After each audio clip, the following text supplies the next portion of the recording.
Last night, while I was on Twitter, I saw that there was this post here. And when kind of reading it, I was like, this doesn't make any sense.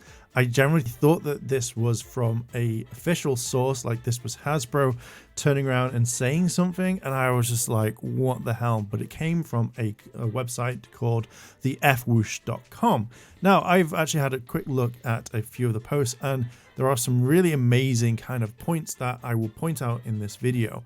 But it's when I kind of saw this, and it reads, "The problem with Power Rangers is frankly the fanbase. The fanbase is too fickle to support any kind of expensive toy line. It's why it never really works. Bandai couldn't do it with Sentai, and I doubt Bandai America ever would have followed completely, though the legacy, not even accounting for the extra figures we got with the Lightning, they never would have touched. Whatever team's chosen will make half the fanbase mad and say their team would have sold better. I mean, we've been seeing this now with the postmodern review of Lightning collections. People calling things like the Ninjetti Rangers are non-essential figures that could have gone to other teams despite these suits being just as valid. Frankly, Hasbro gets a lot of flack for being the new company in the eyes of many fans and gets blamed for everything wrong with the franchise, despite at least trying to more than Saban and Bandai America were doing the last few years with the brand." Now, yeah, it's kind of a bit janky, that response, but I kind of want to point out that I don't think that this person realized how much money that the Lightning collection costs. Now, obviously, each figure is expensive, and we have moved into other lines. The Zap Megazord line, for example, that's not a cheap toy, and that did sell quite well with the MMPR Megazord, as well as the Astro Megaship. And the fact is that these toys originally came out for like $20 and then have gone up in prices. You have figures such as like the Chun-Li figure, which generally is quite inexpensive. I don't see this as a, I'm only just spending $30, it's fine. I see that as a lot of money that could be spent in other places. But kind of having a go at the fan base. Now, I know what the fan base is like. I know exactly what's happened with the fandom. But the idea of them going like, oh my god, let's just blame it, I think is a complete and utter piece of bullshit. Because mainly when it comes out to lines like, oh, Mighty Morphin will sell. Yeah, guarantee Mighty Morphin will sell. So will Zeo, Turbo. A lot of the Zordon era will. But when you look at other teams that are coming out or were coming out, you know, they do sell. People wanted a lot of like RPM. People wanted other teams. And I personally wanted Jungle Fury. I wanted Super Mega Force. I wanted these figures to come out, which more than likely won't. But then you also have the weapon sets, which again are a lot of money. The fans will put the money into this and they will 100% support it. But I feel like it's also Hasbro not doing the same thing. They don't really care about this line that much. And we saw it like the first couple of years. Yeah, they absolutely loved it. They absolutely wanted to put a lot in there. But then they started to make mistakes. And again, like I still have that that vision in my head, or that thing that we saw on the live stream when someone turned around and said, oh, you know, we've been getting a lot of complaints about the paint. And the guy just went, oh God, why? Like, there's so much stuff that has been going around. The Lightning collection is still a good line. It is the best one for Power Ranger toys. But the reason why the fandom speaks out about it is, why are we paying high-end money for these sorts of items when we're getting shit? Like, when we're not getting the right one, where figures' arms are dropping off, or the paint isn't right, or missing accessories, or missing heads. It's so weird. Like, people will just blame the fandom. And again, I think this is the first time that I've seen someone actually turn around and say it. I mean, these are some of the tweets that I've been seeing when this kind of posted. Geek with Chris turned around and said, stupid fan base, not the price increased to $24.99 to $27.99, decreasing paint on figures, incorrect references when making figures, fan-made items used as reference, the SPD morphers, etc., broken figures out the box, coin flip civilian heads, we're too fickle, darn it. Now, this is something that I wanted to kind of add in as well. Marvel Knight 2099 wrote, At this point, I'll die on the hill that more Mighty Morphing angle is just as damaging as the lack of consistency and needs to stop being used as a solution. Nostalgia sells, oversaturation doesn't. Look at how many of you were starting to question buying another set of MMPR Rangers when the remastered line was announced as an example. If Marvel Legends can put out DEZ list characters that can go on clearance after only a bit and be fine, Lightning Collection can put out whatever Rangers they'd want. The collectors for the line will bite. The bigger issue is, and always was, the quality and care. It never felt like the company gave a crap. Whether it's basic to poor paintwork, missing accessories, shoddy construction, questionable release schedules, lack of announcements or updates from the potential side of things, the line as a whole was poorly handled. Couple that with the rising pricing and the audience you're advertising to is going to dip out and urges others to do the same. That's what ended up happening here too.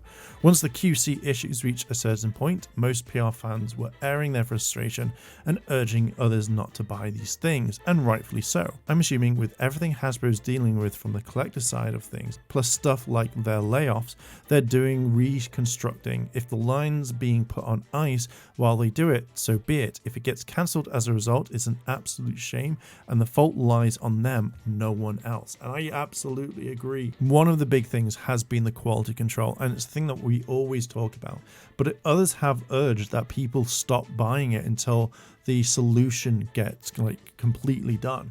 And when you have big people talking about it and actually showing stuff, it kind of makes me think, why hasn't Hasbro kind of looked into it a bit more?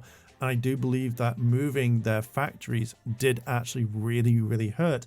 And one of the big things that we've seen as well has been the fact that there's no brand manager. From what I can see, there's always a listing for a job for brand manager, or for that one and Fortnite and stuff like that. So it kind of makes you think that maybe Hasbro really doesn't care right now, that they just want to keep focusing on the main brands that sell, and that's absolutely fine.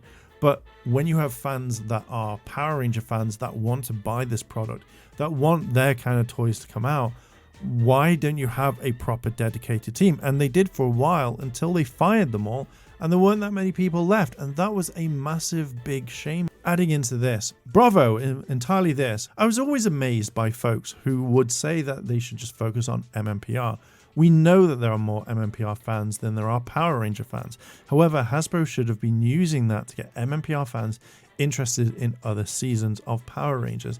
It seemed that they dropped the ball there.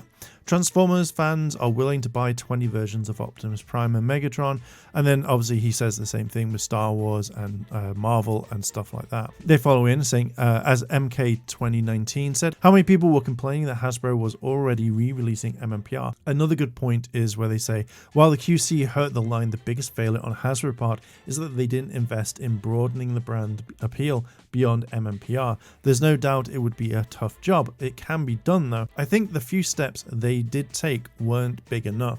I'm a hardcore Power Rangers fan. It saddens me that we'll only see one RPM. We won't see Doc Conda from space. We won't get the rest of Dino Fury, etc. So much potential wasted. But the Weld Man continues on and says, I mean, did they not? They didn't just do MMPR as wave like Bandai would have done. They spread it out and encouraged you to buy other figures from different teams in the wave. While they tied the current series back to MMPR, the villain of Beast Morphers was the villain from RPM. While they didn't do a big tie-in like Megaforce, they only did things to acknowledge those other teams.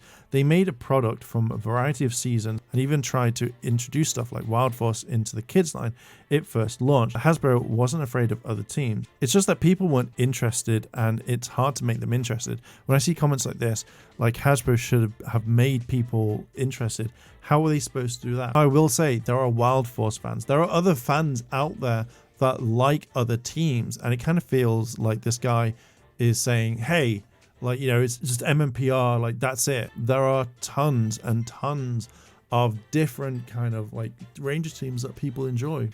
Again, we got to follow up saying marketing. How else do you get people interested in something? I'm sure they were aware that Power Rangers was a niche brand. As soon as they bought it, they should have put their boots on the ground trying to make it more enticing. All the examples you gave appeals to existing fans. I think this is a really good post here.